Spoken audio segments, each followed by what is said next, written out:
Welcome to English Care Point. Today we are discussing about Bengali to English translation. This video is making for the beginner. So ভিডিওটি না টেনে সম্পূর্ণ দেখুন। ভিডিওটি ভালো লাগলে চ্যানেলটি সাবস্ক্রাইব করে আমাদের সাথেই থাকুন। শুরু করছি questions about yourselves অর্থাৎ আজকে আমরা আলোচনা করব আমাদের নিজেদের সম্পর্কে যে প্রশ্নগুলা মানুষে করে থাকে সেই প্রশ্নগুলা সম্পর্কে। তো আর কথা না বাড়িয়ে শুরু করা যাক। আজকের প্রথম প্রশ্নটি হচ্ছে তোমার পুরো নাম কি? এটাকে ইংলিশে আমরা বলে থাকি হোয়াটস ইওর ফুল নেম। তোমার পুরো নাম কি? What's your full name. এর পরবর্তী বাক্যটি আছে তুমি কি করো? একে ইংলিশে আমরা বলে থাকি হোয়াট ডু ইউ ডু। তুমি কি করো? What do you do. এর পরবর্তী বাক্যটি তুমি কোথায় থাকো? এটাকে আমরা ইংলিশে বলি হোয়ার ডু ইউ স্টে। তুমি কোথায় থাকো? Where do you stay. এর পরবর্তী বাক্যটি দেখে নেই। পরবর্তী বাক্যটি হচ্ছে তোমার আসল পেশা কি? এটাকে আমরা ইংলিশে বলি হোয়াটস ইওর মেইন প্রফেশন। তোমার আসল পেশা কি? What's your main profession. এর পরবর্তী বাক্যটি হলো তোমার আসল গ্রামের বাড়ি কোথায়? এটাকে আমরা ইংলিশে বলি where is your real village home. তোমার আসল গ্রামের বাড়ি কোথায়? Where is your real village home. এর পরবর্তী বাক্যটি হচ্ছে তোমার বয়স কত? এটাকে আমরা ইংলিশে বলি হাউ ওল্ড আর ইউ। তোমার বয়স কত? How old are you. এর পরবর্তী বাক্যটি তোমার জন্ম কত সালে? আমরা এটাকে ইংলিশে বলি in what were you born. এর পরবর্তী বাক্যটি দেখে নেওয়া যাক। পরবর্তী বাক্যটি আছে তোমার জন্ম তারিখ কোন দিন? এটাকে আমরা ইংলিশে বলবো in which date of birth were you born. পরবর্তী বাক্যটি হচ্ছে তুমি কোন দেশের নাগরিক? এটাকে আমরা ইংলিশে বলবো which country are you a citizen. তুমি কোন ধর্ম পালন করো? এটাকে আমরা ইংলিশে বলবো which religion do you follow. তুমি কোন ধর্ম পালন করো? Which religion do you follow. এর পরবর্তী বাক্যটি হচ্ছে তুমি কি বিবাহিতা নাকি অবিবাহিতা? এটাকে আমরা ইংলিশে বলবো are you marry aren't you. Are you marry aren't you. এর বাংলা হচ্ছে তুমি কি বিবাহিতা নাকি অবিবাহিতা। এর পরবর্তী বাক্যটি হলো তোমরা কয় ভাই বোন? এটাকে আমরা ইংলিশে বলবো how many siblings do you have. তোমরা কয় ভাই বোন? How many siblings do you have. এর পরবর্তী বাক্যটি আছে তোমার ভাই বোনের মধ্যে তুমি কত নাম্বার? এটিকে ইংলিশে ট্রান্সলেশন করলে হয় what's your position among your siblings. What's your position among your siblings. তোমার ভাই বোনের মধ্যে তুমি কত নাম্বার? এর পরবর্তী বাক্যটি হচ্ছে তোমার মা বাবা কি করেন?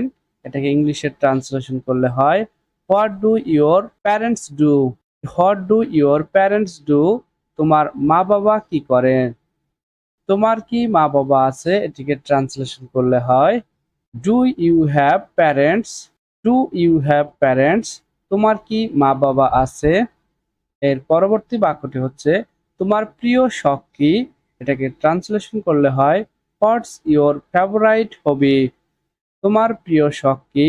হোয়াটস ইওর ফেভারাইট হবি। পরবর্তী বাক্যটি দেখে নেওয়া যাক। পরবর্তী বাক্যটি আছে তোমার ভবিষ্যৎ পরিকল্পনা কি? এটাকে ট্রান্সলেশন করলে হয় হোয়াটস ইওর ফিউচার প্ল্যান। তোমার ভবিষ্যৎ পরিকল্পনা কি? What's your future plan. এর পরবর্তী বাক্যটি আছে তোমার ভবিষ্যৎ আশা আকাঙ্ক্ষা কি? এটাকে ট্রান্সলেশন করলে হয় what's your future ambition. What's your future ambition. এর বাংলা অর্থ হচ্ছে তোমার ভবিষ্যৎ আশা আকাঙ্ক্ষা কি। এবার আমরা পরবর্তী বাক্যটি দেখে নেই। পরবর্তী বাক্যটি আছে তুমি ভবিষ্যতে কি হতে চাও? এটাকে ইংলিশে ট্রান্সলেশন করলে হয় what do you want to be in your future. তুমি ভবিষ্যতে কি হতে চাও? What do you want to be in your future. এর পরবর্তী বাক্যটি আছে তোমার মা বাবা কি বেঁচে আছে? এটাকে ইংলিশে ট্রান্সলেশন করলে হবে আর ইওর প্যারেন্টস অ্যালাইভ। তোমার মা বাবা কি বেঁচে আছে? আর ইওর প্যারেন্টস অ্যালাইভ। তো এর পরবর্তী বাক্যটি আছে তোমার গ্রামের বাড়ি কোথায়, এটাকে ট্রান্সলেশন করলে হবে where is your village home. তোমার গ্রামের বাড়ি কোথায়, এটার ট্রান্সলেশন হচ্ছে where is your village home. এর পরবর্তী বাক্যটি আছে তোমার জ্ঞাতি গোষ্ঠীর নাম কি, এর ট্রান্সলেশন করলে হয় what is the name of your origin. তোমার জ্ঞাতি গোষ্ঠীর নাম কি, what is the name of your origin. তো এটাকে আমরা আবার অন্যভাবেও ট্রান্সলেশন করতে পারি, what is the name of your human races or broods. তো এবার আমরা পরবর্তী বাক্যটি দেখে নেই। পরবর্তী বাক্যটি হচ্ছে তুমি কোন বংশের মেয়ে, তো এটাকে ইংলিশে ট্রান্সলেশন করলে হয় in which ethnic sect are you a girl.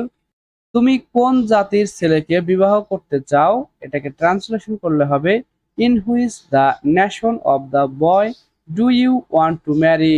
তুমি কোন জাতের ছেলেকে বিবাহ করতে চাও, in which the nation of the boy do you want to Mary.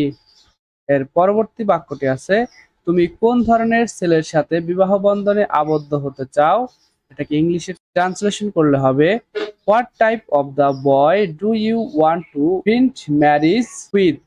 What type of the boy do you want to bind marriage with.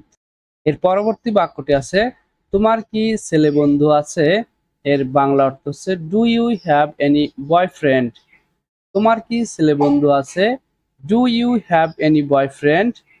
এর পরবর্তী বাক্যটি আছে তুমি কি নিয়মিত পূজা বা উপাসনা করো, এর ইংলিশে ট্রান্সলেশন করলে হবে ডু ইউ ওয়ারশিপ রেগুলারলি। তুমি কি নিয়মিত পূজা বা উপাসনা করো, এর ট্রান্সলেশন হচ্ছে ডু ইউ ওয়ারশিপ রেগুলারলি। এর পরবর্তী বাক্যটি আছে তোমার শিক্ষাগত যোগ্যতা কি, এটাকে ট্রান্সলেশন করলে হয় হোয়াটস ইওর কোয়ালিফিকেশন। তোমার শিক্ষাগত যোগ্যতা কি, হোয়াটস ইওর কোয়ালিফিকেশন। এর পরবর্তী বাক্যটি আছে তুমি কোন পাঠশালায় পড়াশোনা করেছো, এটাকে ট্রান্সলেশন করলে হবে in which school have you studied. In which school have you studied, এর বাংলা অর্থ হচ্ছে তুমি কোন পাঠশালায় পড়াশোনা করেছো। এর পরবর্তী বাক্যটি আছে তুমি বাল্যকালে কোথায় বেড়ে উঠেছো, এটাকে ট্রান্সলেশন করলে হবে where have you grown up in your boyhood or childhood. তুমি বাল্যকালে কোথায় বেড়ে উঠেছো, এটাকে ট্রান্সলেশন করলে হয় where have you grown up in your boyhood or childhood. তো আজ এ পর্যন্তই। ভিডিওটি দেখার জন্য তোমাদের ধন্যবাদ। ভিডিওটি ভালো লাগলে লাইক, কমেন্ট ও শেয়ার করতে ভুলো না। এরূপ ভিডিও আরো পেতে চ্যানেলটি সাবস্ক্রাইব করে আমাদের সাথেই থাকো।